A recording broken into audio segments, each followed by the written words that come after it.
वर्तमान पई आसिला सबुठु बड़ खबर। सरकार कले बड़ घोषणा। 108 आम्बुलेंस स्टाफ को पई प्रोत्साहन राशि घोषणा कले राज्य सरकार। आम्बुलेंस ड्राइवर, हेल्पर एवं टेक्नीशियन को पई प्रोत्साहन राशि घोषणा होईछि।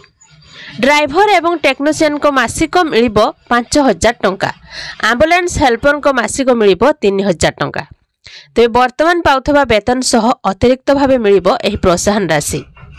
तेबे जरूरीकालीन मेडिकल सेवा प्रदान करुथिबा 108 आम्बुलेंस कर्मचारी को मिलिबो स्वतंत्र भत्ता।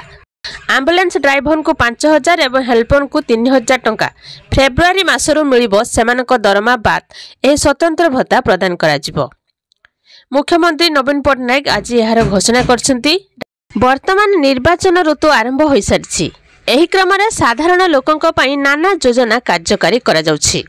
लोकसभा निर्वाचन पई आउ दिन केइटा बाकी रहिला। एहारी मध्यरे गोटे गोटे नुआ नुआ योजना आसी जाउछि।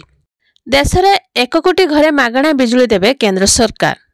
आपण माने समस्त जानिथिले जे प्रधानमंत्री नरेंद्र मोदी पीएम सूर्योदय योजना आरंभ करा जायथिला। एही योजना अनुसार प्रति मासरे 300 यूनिट बिजुली संपूर्ण मागणा मिलिबो।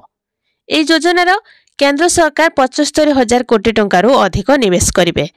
जदि आपण माने एही योजनार लाभ उठाइबाकू चाहुछंती तेबे खूब शीघ्र आवेदन करि दियंतु। खास कथा हेउछि कि एही योजना अनुसार 300 यूनिट मागणा बिजुली सहित सरकार सब्सिडी मध्य लाभ देउछंती, जहा सीधा सड़क आपणको बैंक अकाउंट को पठाजिबो।